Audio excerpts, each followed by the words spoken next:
मैं अब्दुल्ला फारूकी स्वागत करता हूं आपका इस शो में।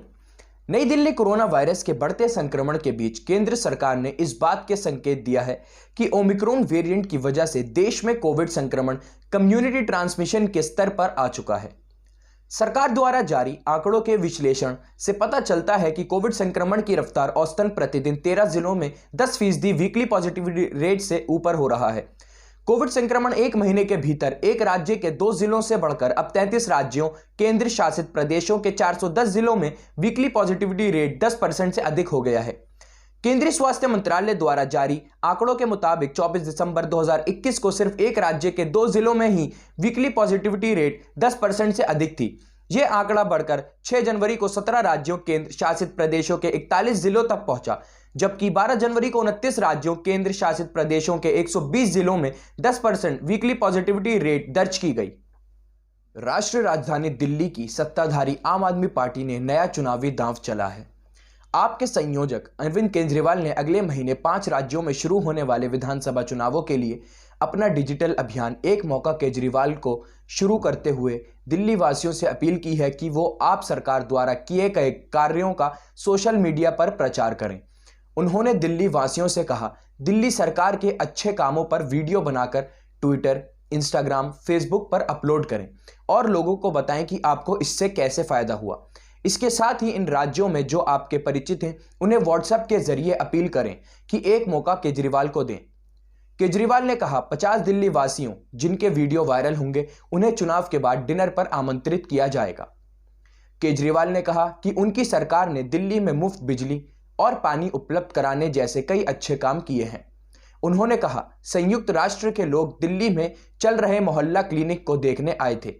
अमेरिकी राष्ट्रपति की पत्नी ने यहाँ के स्कूलों का दौरा किया। दिल्ली को अब 24 घंटे बिजली मिल रही है। ये सब इसलिए संभव हुआ क्योंकि दिल्ली के लोगों ने हमें मौका दिया।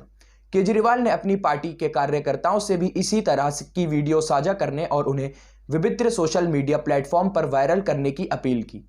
उन्होंने कहा, चुनावों के बाद मैं 50 दिल्ली वासियों के साथ डिनर करूंगा जिनके वीडियो वायरल होंगे।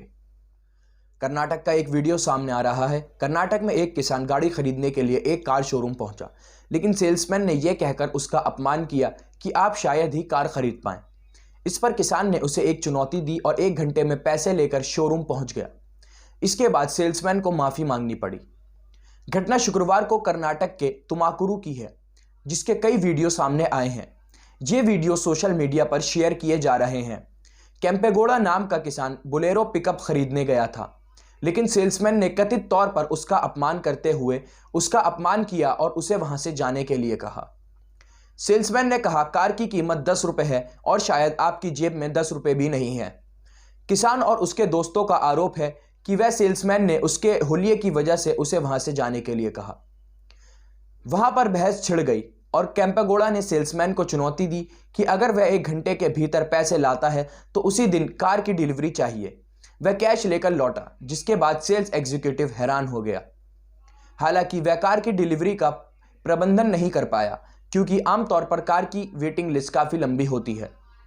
इसके बाद केम्पेगौड़ा और उनके दोस्तों ने माफ़ी की मांग की और तीखे शब्दों में बहस हुई, जिसके बाद झगड़ा खत्म करने के लिए पुलिस को बुलाना पड़ा। भारत जल्द ही ई-पासपोर्ट जारी करने जा रहा है, जो रेडियो फ्रीक्वेंसी आइडेंटिफिकेशन RFID और बायोमेट्रिक्स का उपयोग करेगा। विदेश मंत्रालय के सचिव संजय भट्टाचार्य ने पिछले हफ्ते ट्वीट कर इस बात की जानकारी दी थी। उन्होंने ट्विटर पर बताया कि नया ई-पासपोर्ट बायोमेट्रिक डाटा सुरक्षित करेगा और अंतर्राष्ट्रीय नागरिक उड्डयन संगठन के मानकों को अनुरूप भी होगा। सरकार का दावा है कि ई-पासपोर्ट सेवा को शुरू कर भारत इस तरह की पासपोर्ट सेवा देने वाला चुनिंदा देशों की सूची में शामिल हो जाएगा। क्या होगा ई-पासपोर्ट में खास, कैसे करेगा काम? भारत सरकार अपने नागरिकों के लिए एक पूरी नई पासपोर्ट प्रणाली शुरू करने के लिए तैयार है। ये biometric passport chip enabled passport होगा। इस पासपोर्ट पर लोगों को बायोमेट्रिक डाटा दर्ज करना होगा। विदेश मंत्रालय के अनुसार सरकार चिप इनेबल्ड ई पासपोर्ट लॉन्च करेगी जो बायोमेट्रिक डाटा से सिक्योर्ड होंगे। नए ई पासपोर्ट यात्रियों को दुनिया भर में इमिग्रेशन पोस्ट के माध्यम से आसानी से करने में मदद करेंगे। ये पासपोर्ट किसी भी तरह के फर्जीवाड़े को रोकने में सक्षम होगा। अगर कोई पासपोर्ट में चिप से छेड़छाड़ करने की कोशिश करेगा तो सिस्टम इसका पता लगा लेगा। एक बार पता चला तो एयरपोर्ट पर पासपोर्ट का वेरिफिकेशन फेल हो जाएगा। वहीं बात करें खेल की तो भारत के मुख्य कोच राहुल द्रविड़ ने स्वीकार किया कि एक दिवसीय क्रिकेट टीम में संतुलन का अभाव है और छठे सातवें नंबर पर हार्दिक पांड्या और रविंद्र जडेजा जैसे खिलाड़ियों की कमी खली। दक्षिण अफ्रीका ने 3 मैचों की वनडे श्रृंखला में भारत को 3-0 से हराया। इसके बाद द्रविड़ पर सवालों की बौछार होना लाजमी थी। मसलन गेंदबाजी और बल्लेबाजी में बीच के ओवरों में खराब प्रदर्शन, केएल राहुल की कप्तानी और वेंकटेश अय्यर को शीर्ष क्रम में बल्लेबाजी के लिए नहीं उतारना वगैरह। द्रविड़ ने कहा, टीम की लय संतुलन पर निर्भर करती है। अगर ईमानदारी से देखें तो जो खिलाड़ी टीम को संतुलन देते हैं और छठे सातवें आठवें नंबर पर हर्फ नमोले के रूप में विकल्प प्रदान करते हैं, वह चयन के लिए उपलब्ध नहीं है। द्रविड़ का इशारा हार्दिक पांड्या और जडेजा की ओर था, जो फिटनेस कारणों की वजह से बाहर हैं। उन्होंने कहा, जब वे वापसी करेंगे तो टीम को गहराई मिलेगी, इससे हमें अलग तरीके से खेलने की सहूलियत भी मिलेगी। केएल राहुल की कप्तानी के बारे में पूछने पर कोच ने कहा कि लोगों को समझना होगा कि वह उपलब्ध टीम से जो सर्वश्रेष्ठ कर सकता था उसने किया। इंटरनेशनल क्रिकेट काउंसिल ने साल 2021 में टेस्ट प्रारूप और वनडे प्रारूप में बेहतरीन प्रदर्शन करने वाले खिलाड़ियों के लिए अवार्ड्स का ऐलान किया है। बीते साल टेस्ट प्रारूप में बेहतरीन प्रदर्शन करने वाले 31 वर्षीय इंग्लिश टेस्ट कप्तान जो रूट को पुरुष test cricketer of the year चुना गया है। इंग्लिश कप्तान ने भारतीय 35 वर्षीय अनुभवी स्पिनर रविचंद्रन अश्विन को पछाड़ते हुए यह खास अवार्ड हासिल किया है। वहीं पाकिस्तान क्रिकेट टीम के 27 वर्षीय स्टार बल्लेबाज एवं कप्तान बाबर आजम को साल 2021 का one day cricketer of the year चुना गया है।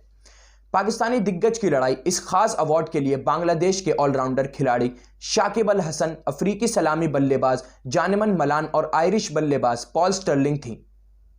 वहीं बात करें एक चौंका देने वाले घटना की तो इंसान और जानवरों का याराना ही ऐसा है कि दोनों एक दूसरे पर जान लुटाने तक को तैयार रहते हैं।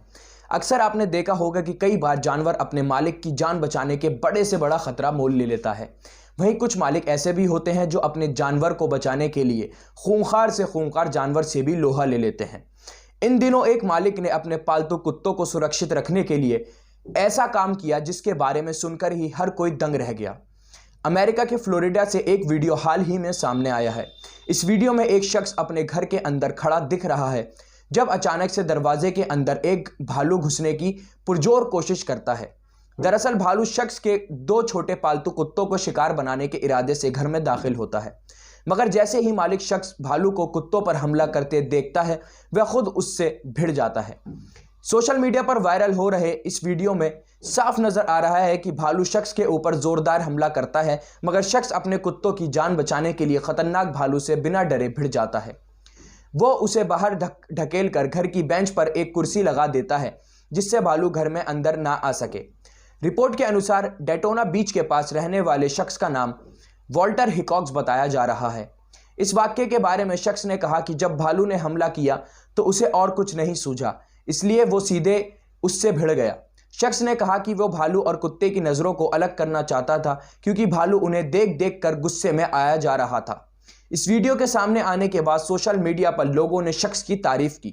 लोगों ने कहा कि शुक्र है कि सब सही सलामत बच गए, वरना भालू अपना शिकार वापस लेकर ही जाता है। हमारी डेली अपडेट्स को जानने के लिए इस चैनल को लाइक करें, सब्सक्राइब करें और ज़्यादा से ज़्यादा शेयर करें। धन्यवाद।